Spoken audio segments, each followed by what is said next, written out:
இந்த ரோமர் 10ஆம் அதிகாரம் 11ஆம் வசனத்துல நம்ம பார்க்கிறோம்.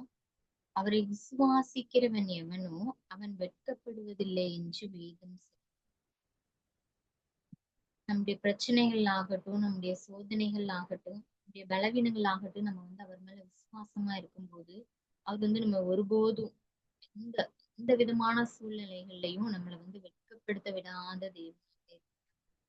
நம்ம வேதாகமத்துல இருந்து ஒரு சில நபர்களை குறித்து பார்க்கலாம்.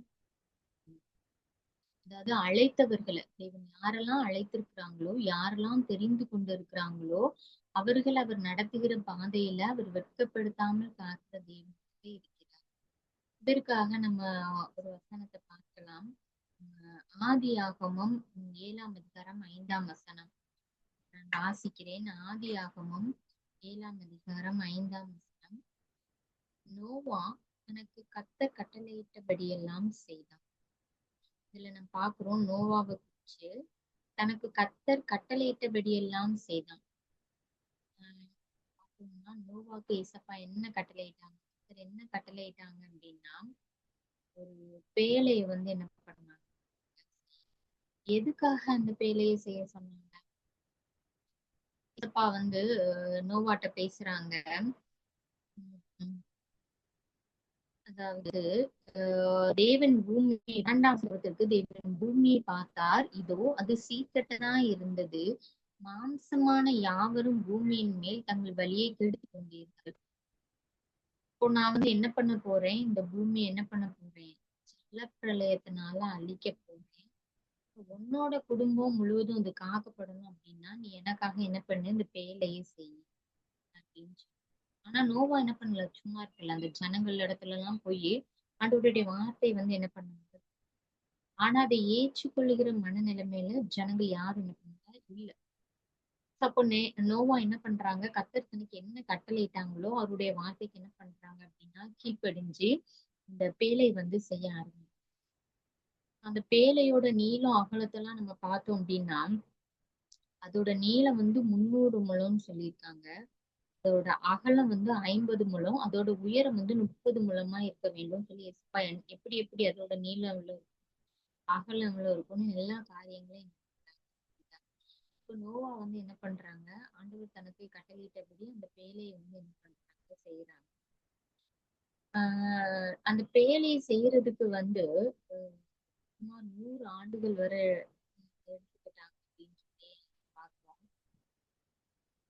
100 வருஷம் இந்த செய்யற நாள் வரையிலும் நோவாவை என்ன பண்ணிருக்கலாம், அவங்களோட இருந்த ஜனங்கள் எல்லாம் அவரை வெட்கப்படுத்திருக்கலாம், அவமானப்படுத்திருக்கலாம், இகழ்ந்து பேசிருக்கலாம். இவர் என்ன இந்த பேழையை போய் செஞ்சுட்டு இருக்கிறாரு, இவ்வளவு டைம் இதுல போய் ஸ்பெண்ட் பண்ணிட்டு இருக்காங்களேன்னு சொல்லி ஜனங்கள் அவரை என்ன பண்ணிருக்கலாம், அவமானப்படுத்திருக்கலாம்.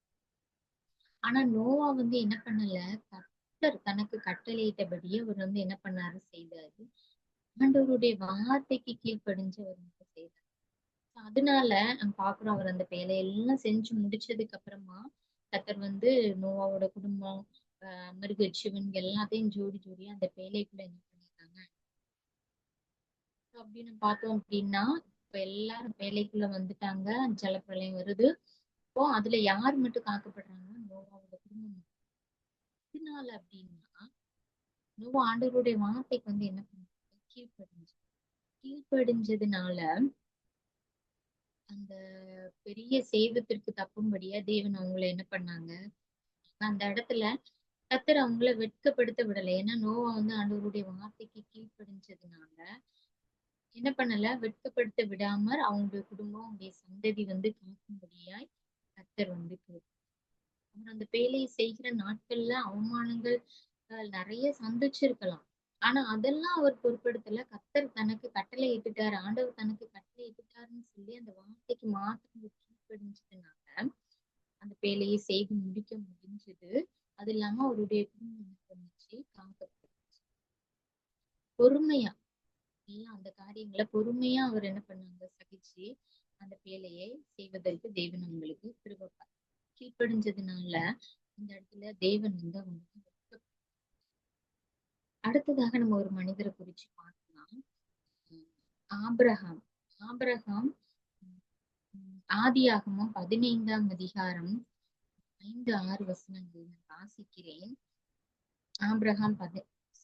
ஆதியாகமம் 15ஆம் அதிகாரம் 5-6 வசனங்கள். அவர் அவனை வெளியே அழைத்து, நீ வானத்தை அண்ணாந்து பார், நட்சத்திரங்களை எண்ண உன்னாலே கூடுமானால் அவைகளை எண்ணு என்று சொல்லி, பின்பு அவனை நோக்கி, உன் சந்ததி இவ்வண்ணமாய் இருக்கும் என்றார். கர்த்தரை விசுவாசித்தான், அதை அவர் அவனுக்கு நீதி.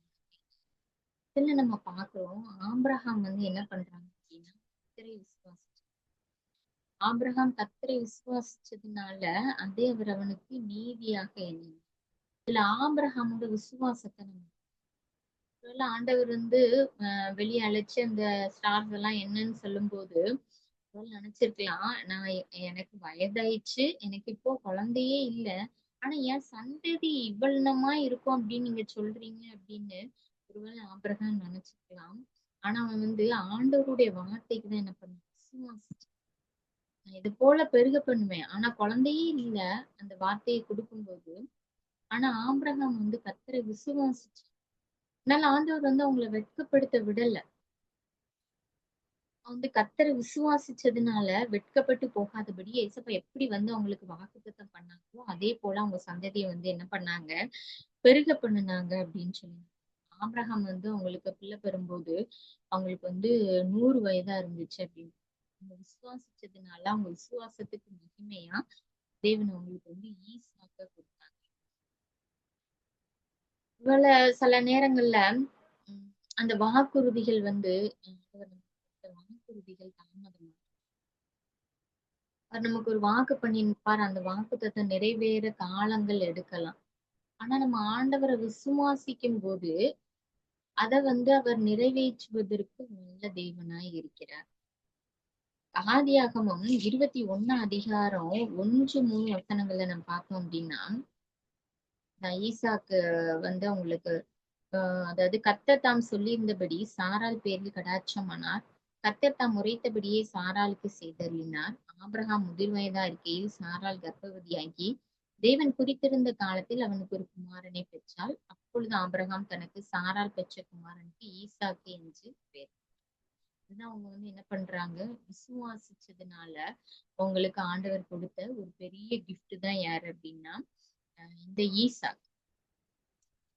நம்ம இன்னும் ஒரு வசனத்துல கூட பார்க்கலாம். ரோமர் 4ஆம் அதிகாரம் 20-21 வசனங்கள்ல, ரோமர் 4ஆம் அதிகாரம் 20-21 வசனம், தேவனுடைய வாக்குத்தத்தத்தை குறித்து அவன் அவிசுவாசமாய் சந்தேகப்படாமல் தேவன் வாக்குத்தத்தம் பண்ணியதை நிறைவேற்ற வல்லவராய் இருக்கிறார் என்று முழு நிச்சயமா நம்பி தேவனை மகிமைப்படுத்தி விசுவாசத்தில் வல்லவனானான்.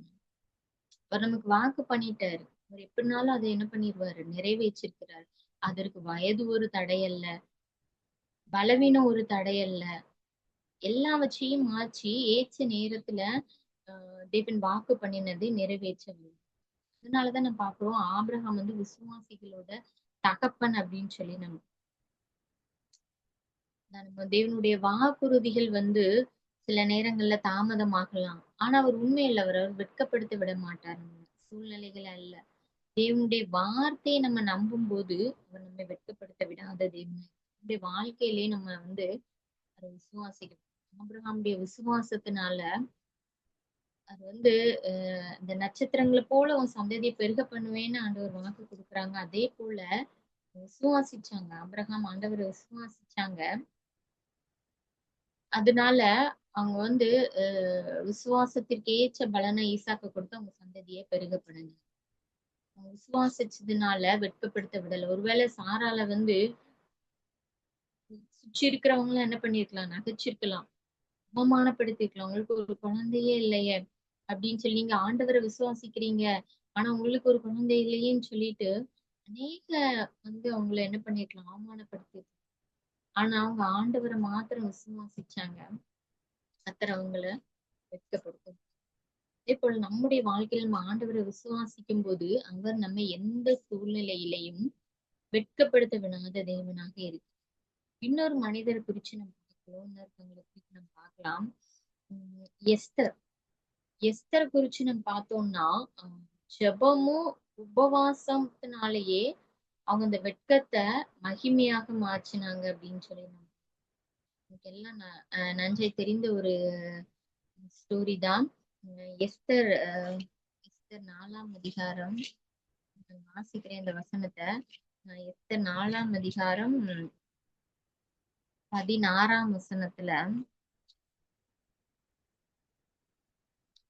நீர் போய் சூசானில் இருக்கிற யூதரை எல்லாம் கூடி வரச் செய்து 3 நாள் அல்லும் பகலும் குசியாமலும் குடியாமலும் இருந்து எனக்காக உபவாசம் பண்ணுங்கள், நானும் என் தாதிமாரும் உபவாசம் பண்ணுவோம். விதமாக சட்டத்தை மீறி ராஜாவின் இடத்தில் பிரவேசிப்பேன், நான் செத்தாலும் சாகிறேன்.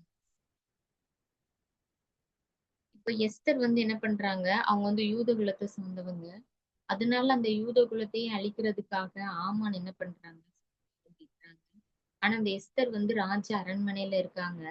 ஒருவேளை ராஜாவிட்ட போய் என்னுடைய குலம் காக்கப்படணும் அப்படின்னு சொல்லிட்டு அவங்க மன்றாடனா கூட, ராஜா அந்த செங்கோலை நீட்டினாதான் ராஜ சமூகத்துல போய் அவங்க குறைகளை என்ன பண்ண முடியும், சொல்ல முடியும். அதுக்காக என்ன பண்றாங்க அப்படின்னா, எஸ்தர் அவங்களும் அவங்க தாதிமார்களும் சேர்ந்து 3 நாள் அவங்களுக்கு குசியாமலும் குடியாமலும் இருந்து என்ன பண்றாங்கன்னா பிரேயர் பண்றாங்க, உபவாசம் இருந்து பிரேயர் பண்றாங்க. இப்ப இந்த ஆமான் என்ன பண்றான், இந்த இவங்களையே அழிக்கணும்னு சொல்லிட்டு திட்டம் தீட்டிட்டு மொர்தெகாய்க்காக என்ன பண்றாங்க, ஒரு தூக்கு மரத்தெல்லாம் என்ன பண்றாங்க செஞ்சு. ஆனா ஆண்டவர் என்ன பண்றாங்க, அந்த சூழ்நிலைகளை எல்லாம் மாற்றுறாங்க. இப்போ நல்ல பிரேயர் பண்ணிட்டு எஸ்தர் ராஜ சமூகத்துல போய் நிக்கிறாங்க. அங்க நிக்கும்போது ராஜா என்ன பண்றாங்க, அந்த செங்கோலை நீட்டுறாங்க. உடனே ராஜா எஸ்தர் ராஜ சமூகத்துல போய் நின்னு அவங்க என்ன பண்றாங்க, ராஜாட்ட அந்த காரியங்களுக்கு. அப்போ ராஜாக்கு அந்த காரியங்கள்லாம் தெரிய வரும்போது இதற்கு சதித்திட்டம் தீட்டுனது யாரு அப்படின்னு அவங்க கண்டுபிடிக்கும் போது ஆமான் அப்படின்னு தெரியும். அந்த மொர்தெகாய்க்காக செஞ்ச அந்த தூக்கு மரத்துல கடைசி யாரையும் தூக்கி போட்டாங்க, ஆமானே. ஆமானும் ராஜாவோட அந்த அரண்மனையில நல்ல ஒரு போஸ்டிங்ல இருந்தாங்க. ஆனா அந்த இந்த யூத குலத்தையே அழிக்கணும்னு சொல்லி திட்டம் தீட்டி, ஆனா ஜெபத்திலையும் உபவாசத்திலையும் இந்த எஸ்தர் காத்திருந்ததுனால ஆண்டவர் அவங்கள வெட்கப்படுத்த விடல அந்த இடத்துல. அவங்க யாரதான் நம்பினாங்க, இந்த எஸ்தர் தேவனை தான் நம்பினாங்க. அதனால அவங்கள வெட்கப்படல. ஆமான் என்ன பண்ணான், தன்னைத்தானே உயர்த்தி கொள்ள நினைச்சான். ஆனா அவன் தான் என்ன பண்ணான், வெட்கப்பட்டு போனான். அந்த தூக்கு மரத்துல, அவன் செஞ்ச தூக்கு மரத்துல அவனையே தூக்கி போட வேண்டிய சூழ்நிலை இப்போ ஆண்டவரை நம்பின அந்த எஸ்தரையும் அவங்களோட ஜனங்களையும் ஆண்டவர் என்ன பண்றாரு, காப்பாத்துறாங்க. ஏன்னா அவங்க ஆண்டவரை நம்பி ஜெபத்திலையும் உபவாசத்திலையும் காத்திருந்ததுனால தேவன் அவங்க வெட்கத்தை மாற்றி போடுறாங்க. அதனால அவங்க யூத குலம் முழுவதும் என்ன பண்ணுது, காக்கப்படுது. ராஜாவோட கண்கள்லயும் இந்த எஸ்தருக்கு தயை கிடைக்குது. நம்ம தேவன் எப்படிப்பட்ட தேவனா இருக்கிறார். எந்த சூழ்நிலையிலையும் ஒருவேளை ஆஹ் எஸ்தர் நான் ராஜாட்ட போய் டைரக்டா போய் நிக்கேன் அப்படின்னு சொல்லிட்டு அவங்க போல. நான் நல்லா ப்ரேயர் பண்ணிட்டு பாஸ்டிங் இருந்து போறேன். ஒருவேளை நான் செத்தாலும் கூட நான் சாகுறேன். ஆனா ஏன் போல ஜனங்கள் என்ன பண்ணணும், காக்கப்படணும், யூதர்கள் காக்கப்படணும்னு சொல்லிட்டு அவங்க ஆண்டவரை மாத்திரம் நம்பி இருந்து அந்த இடத்துல போய் ராஜசம். அதனால அவங்க அவங்க யூதர்கள் அந்த அவங்களோட யூதர் ஜனங்கள் முழுவதும் காக்கப்பட்டாங்க. ராஜாவோட கண்களையும் இந்த எஸ்தருக்கு தயை கிடைத்தது. 3 பேரை குறிச்சு நம்ம பார்த்தோம். நோவாவை குறிச்சு பார்த்தோம். நோவாவுடைய கீழ்ப்படிதலான தேவன் அந்த இடத்துல அவங்க ஆபிரகாமை குறிச்சு பார்த்தோம். ஆபிரகாம் ஆண்டவரை விசுவாசிச்சாங்க. தேவன் அந்த இடத்துல வெற்றிப்படுத்த. எஸ்தரை குறிச்சு பார்த்தோம். எஸ்தரோட ஜெபமும் அந்த உபவாசமும் அந்த வெட்கத்தை என்ன பண்ணுச்சு, மகிமையா மாற்றுச்சு அப்படின்னு. நம்மளுடைய வாழ்க்கையிலே நம்ம ஆண்டவர் கீழ்ப்படிஞ்சு அவரை விசுவாசிக்கும் போது நம்மள எந்த சூழ்நிலையிலையும் அவர் வெட்கப்படுத்தாத தேவன். இன்னொரு வசனத்தை கூட ஆண்டவர் நமக்கு கொடுக்குறாரு, வெட்கத்திற்கு பதிலாக ரெண்டத்தனையாய் நன்மை செய்கிற தேவன்.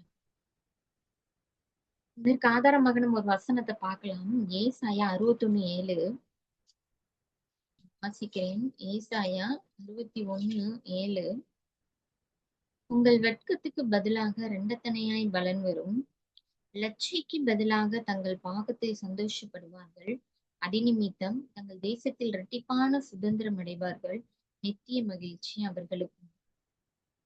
நம்முடைய தேவன் வெட்கத்துக்கு பதிலாக இரட்டிப்பான பலன் தருகிறது. சில நேரங்கள்ல நமக்கு வெட்கம் வரலாம், அவமானம் வரலாம். ஆனா அதற்கு இரட்டிப்பான பலன் தந்து நம்மள ஆசீர்வதிக்கிற தேவனாக இருக்கிறார். நம்ம ஒரு மனிதரை பார்க்கலாம். யோபுவோட கதை நமக்கு நல்லா தெரியும். யோபு எப்படிப்பட்ட அவர் ரொம்ப செல்வ சீமானாய் வாழ்ந்த மனிதன். இன்னுமாக அந்த யோபு யோபு 1 அதிகாரம் 1 வசனத்துல சொல்லியிருக்கு, உத்தமனும் சன்மார்க்கனும் தேவனுக்கு பயந்து பொல்லாப்புக்கு விலகுகிறவனுமாய் இருந்தான். இந்த யோபுக்கு 7 குமாரரும் 3 குமாரத்திகள் இருந்தாங்க. அது இல்லாம அவனுக்கு நிறைய ஆடுகள், ஒட்டகங்கள், ஏர்மாடுகள், கழுதைகள் இப்படி நிறைய இருந்திருக்கு. செல்வ சீமானான ஒரு மனுஷனா இந்த யோபு இருந்ததை நம்ம இப்போ இந்த யோபு ஆண்டவருக்கு பிரியமா இருக்கிறான். இப்ப அந்த நேரத்துலதான் யார் வாரா? சாத்தான் அந்த யோபுவை என்ன பண்றான்? சோதிக்கிறதுக்கு ஆண்டவர்கிட்டே என்ன பண்றான்? பெர்மிஷன் வாங்கிட்டு என்ன பண்றான்? இந்த யோபுவை சோதிக்கிறான். இந்த யோபுவை சோதிக்கும் போது அவனுக்கு எப்படிப்பட்ட வியாதி வந்தது அப்படின்னா, யோபு 2 அதிகாரத்துல நம்ம பாக்குறோம். 7 வசனத்துல யோபின் உள்ளங்கால் தொடங்கி அவன் உச்சந்தலை மட்டும் கொடிய பருக்களால் அவனை வாதித்தான். ஃபுல்லா பருக்கெல்லாம் இருக்கு. அத சரீரம் ஃபுல்லா இருக்கும்போது ஒரு ஓட்டை எடுத்து அதை அப்படியே இது பண்ணிட்டே சுரண்டிட்டே இருக்கும்போது அது அவனுக்கு எவ்வளவா வேதனையை தந்திருக்கும். அவன் எவ்வளவாய் வருத்தப்பட்டிருப்பான். ஒரு செல்வ சீமானாய் வாழ்ந்த மனிதன். ஆனா ஒரு வியாதி படுக்கையில அவன் படுக்க நேரிட்ட போது அவன் என்ன சொல்றான் அப்படின்னா, அவனோட மனைவி கூட சொல்றாங்க. அடுத்த வசனத்துல நம்ம பார்த்தோம் அப்படின்னா 9 வசனம் யோபு 2 அதிகாரம் 9 வசனத்துல நம்ம பார்க்கிறோம். அப்பொழுது அவன் மனைவி அவனை பார்த்து, நீர் இன்னும் உம்முடைய உத்தமத்தில் உறுதியாய் நிற்கிறீரோ? தேவனை தூஷித்து ஜீவனை விடும் என்று. அவங்க மனைவி கூட என்ன பண்றாங்க, நீங்க அவரை தூஷித்து ஜீவனை விடுங்க. இவ்வளவு பாடு எதுக்கு? இவ்வளோ இந்த பிரச்சனை எதுக்கு உங்க சரீரத்துல? நீங்க அவரை தூஷித்துருங்க. நீங்க அவரை நம்புனீங்க, அவருக்கு பிரியமா இருந்தீங்கன்னா உங்களுக்கே ஒரு வியாதியை தந்துட்டாரே அப்படின்னு சொல்லிட்டு உங்க மனைவி சொல்றாங்க. ஆனா யோபு சொல்றாங்க அடுத்த வசனத்துல யோபு 2:10, நீ பைத்தியக்காரி பேசுகிறது போல பேசுகிறாய். தேவன் கையிலே நன்மையை பெற்ற நாம் தீமையையும் பெற வேண்டாமோ என்றான். இவைகள் எல்லாவற்றிலும் யோபு தன் உதடுகளினால் பாவம் செய்யும். யோபு சொல்றாரு, அவரிடத்துல இந்த நன்மையை பெற்ற நாம தீமையையும் பெற வேண்டாமா அப்படின்னு சொல்லி. இப்படிப்பட்ட ஒரு வார்த்தை. சில நேரங்கள்ல நமக்கு ஒரு பிரச்சனை வந்தா கூட நம்ம என்ன பண்ணிடுவோம்? வியாதின்னு வந்துட்டா, நான் உங்களை நம்பி இருந்தேன், நான் உங்க பிள்ளையா இருந்தேன், உங்களுக்கு சாட்சியா இருந்தேன். ஆனா நீங்க எனக்கு இந்த வியாதியை தந்துட்டீங்க, நீங்க என்ன இப்படி கஷ்டப்படுத்திட்டீங்க, எனக்கு இப்படிப்பட்ட ஒரு சூழ்நிலை தந்துட்டீங்கன்னு சொல்லி நம்ம சில நேரங்கள்ல அவர் என்ன பண்ணிடுவோம்? ஒரு மேலே ஒரு குற்றத்தை சுமத்துகிறவர். ஆனா யோபு சொல்றது, நான் உங்க கையில இருந்து நிறைய நன்மை பெற்றேன், நீங்க நல்ல என்ன ஆசீர்வதிச்சீங்க, உங்க கையில இருந்து நான் தீமையையும் பெற வேண்டாமா அப்படின்னு. எல்லாவற்றிலும் யோபு தன் உதடுகளினால் பாவம் செய்யவில்லை. அப்ப யோபு இந்த வெட்கப்பட்ட அந்த சூழ்நிலையில கூட அவர் யாருதான் நம்பினார்? ஆண்டவர். அவர் நல்லவர். அவர் எனக்கு ஒரு காரியத்தை அனுமதிச்சிருக்கிறாருன்னா அவர் சுத்தம் இல்லாம என் வாழ்க்கையில எதுவும் என்ன பண்ணாது, நடக்காது. அவருக்கு நிறைய துன்பம் வந்துச்சு, அவமானம் வந்துச்சு. ஆனா கடைசியில பார்த்தோம் அப்படின்னா அவர் சொல்றாரு, நிர்வாணியாய் யோபு 1 அதிகாரம் 21 வசனத்துல சொல்லியிருக்கு, நிர்வாணியாய் என் தாயின் கற்பத்தில் இருந்து வந்தேன், நிர்வாணியாய் என் வீடத்துக்கு திரும்புவேன். கர்த்தர் எடுத்தார், கர்த்தர் கொடுத்தார், கர்த்தருடைய நான் நிர்வாணியா தான் என்னுடைய தாயின் கற்பத்துல இருந்து வந்தேன். நான் போகும்போது எதுவும் கொண்டு போறது இல்ல. ஆனா கர்த்தர் எடுத்தார், கர்த்தர் கொடுத்தார். சந்தோஷம், ஸ்தோத்திரம் அப்படின்னு சொல்லி அவருக்கு அந்த நோய் வந்ததுனால அவர் எவ்வளவாய் வருத்தப்பட்டிருப்பாரு. ஆனா அவர் உதடுகளினால பாவம் செய்யவில்லை. பிரச்சனை எவ்வளவு அவமானப்படுத்திருப்பாரு, எவ்வளவு வெட்கப்பட்டு போயிருப்பாரு. ஆனா கர்த்தர் அவருடைய வெட்கத்திற்கு பதிலாக என்ன பண்ணாரு, ரெட்டிப்பான பலனை அவருக்கு கொடுத்து ஆசீர்வதிச்சாரு. நம்ம பாக்குறோம் யோபு 42 12 வசனத்துல சொல்லியிருக்கு, கர்த்தர் யோபின் முன்னிலைமையை பார்க்கிலும் அவன் பின்னிலைமையை ஆசீர்வதித்தார். அவனுக்கு 14,000 ஆடுகளும் 6,000 ஒட்டகங்களும் 1000 மேர்களும் 1000 கழுதைகளும் அவனுக்கு 7 குமாரரும் 3 குமாரத்திகளும் அவருக்கு பிறந்தார்கள். முன்னாடி நம்ம பார்க்கும்போது அவருக்கு எவ்வளவு ஆடுகள், 7,000 ஆடுகள் தான் இருக்கு. ஆனா பின்னிலையை பார்க்கும்போது 14,000 ஆடுகள் அவருக்கு இரட்டிப்பான பலனை கொடுத்து ஆசீர்வதிக்கிறார். வெட்கம் வந்துச்சு, அவமானம் வந்துச்சு.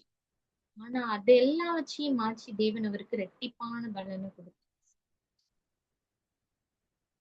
சில நேரங்கள்ல அவர் வெட்கத்தை மாத்திரம் அல்ல, அதுக்கு பதிலான இரட்டிப்பான கனம், ஆசீர்வாதம், மகிழ்ச்சியை தந்து ஆசீர்வதிக்கிறது. ஒருவேளை ஆண்டவர் எனக்கு இந்த வியாதியை தந்துட்டாரு அப்படின்னு சொல்லிட்டு அவர் அந்த இடத்துல ஆண்டவரை தூஷித்து இருந்தாங்க அப்படின்னா அவருக்கு இந்த இரட்டிப்பான பலன் கிடைச்சிருக்கும்.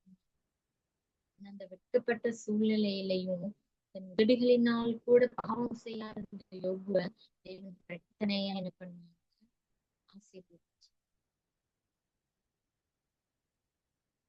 நம்முடைய தேவன் வெட்கத்திற்கு பதிலாக இரட்டிப்பான நன்மை தருகிறது. சில நேரங்கள்ல சத்துரு என்ன பண்றான் அப்படின்னா நம்மளை வெட்கப்படுத்துவதற்கு நிறைய வழிகளை யோசிப்பான். நம்மள பாவத்துல விழ செய்வான். இந்த பாவம் நமக்கு என்ன பண்ணிடும், குற்ற உணர்ச்சி வந்துடும். நம்ம மேல என்ன பண்றான், குற்றம் சாட்டுறான். நீ தகுதியற்றவன், தேவன் உன்னை ஏற்றுக்கொள்ள மாட்டாரு அப்படின்னு சொல்லிட்டு என்ன பண்றான், நம்ம மேல குற்றம் சாட்டுகிறவனா இருக்கிறான். அத சாத்தான் இரவும் பகலும் குற்றம் சாட்டி நம்மள என்ன பண்றான் அப்படின்னா நம்ம எதுக்கும் தகுதியற்றவன் அப்படின்னு சொல்லிட்டு நம்மளை குற்றப்படுத்துகிறவனா இருக்கிறான். அவன் பொய்யனும் பொய்க்கு பிதாவுமா இருக்கிறான். சில நேரங்கள்ல நமக்கு அவமானப்படுத்துற சூழ்நிலைகளை என்ன பண்றான், உருவாக்குகிறான். பொய்களை நம்மளை குறிச்சு பொய்யா ஒரு காரியத்தை சொல்லி அதை என்ன பண்றான், நம்ப வைக்கிறான்.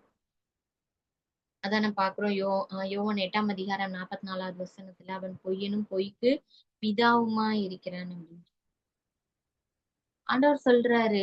மனுஷனுக்கு நேரிடுகிற சோதனை அல்லாமல் வேற சோதனை நேரிடவில்லை.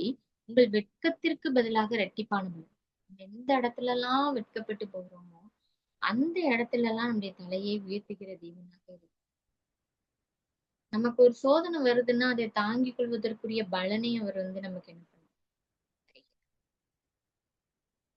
நம்ம எந்த இடத்துல எல்லாம் வெட்கப்பட்டு போனோமோ அந்த இடத்துல எல்லாம் சத்துரு எந்த இடத்துல எல்லாம் நம்மளை வெட்கப்படுத்தினாலும் அந்த இடத்துல எல்லாம் நம்முடைய தலையை உயர்த்துகிறவரா இருக்கிறார்.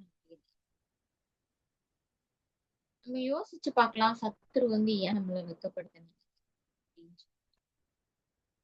எதுக்காக அவன் நம்மளை வெட்கப்படுத்த நினைக்கிறான் அப்படின்னா தேவனுடைய திட்டம் நம்முடைய வாழ்க்கையில என்ன பண்ணக்கூடாது, வெளிப்பட தேவன் மீது இருக்கிற நம்முடைய நம்பிக்கையை உடைக்கிறதற்காக, ஜெப வாழ்க்கையை நிறுத்துவதற்காக, நம்முடைய சாட்சியை அழிப்பதற்காக இந்த சத்துரு என்ன பண்றான்னா நம்மள வெட்கப்படுத்த முயற்சி. இன்னும் பயத்தையும் தாழ்வு மனப்பான்மையும் நமக்குள்ள என்ன பண்றான், உண்டாக்குது. அப்படி பயமும் தாழ்வு மனப்பான்மை நமக்குள்ள வரும்போது நம்ம ஆண்டவரை விட்டு பின்வாங்கி போய் விடுவோம். இல்லைன்னா ஆண்டவரை நம்ம தூஷிக்கிறவர்களாய் சில நேரங்கள் சத்துரு நம்ம வெட்கப்படுத்த நினைக்கிற காரியங்கள் நமக்குள்ள பயத்தையும் தாழ்வு மனப்பான்மையும் சில நேரங்கள்ல கொண்டு வரும். நமக்கு அவரோடு இருக்கிற ஒரு ரிலேஷன்ஷிப் என்ன பண்ணலாம், ஸ்டாப் பண்ணலாம். நம்மளுக்கு ஒரு சாட்சியுள்ள ஜீவியம் நம்ம வாழ முடியாத அளவுக்கு நம்முடைய சாட்சியை அவன் என்ன பண்றான், எடுக்க நினைக்கிறான்.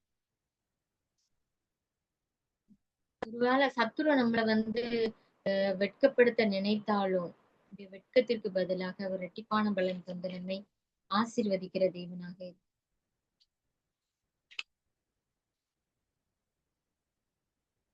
ஏசப்பாவை என்ன பண்ணாங்க?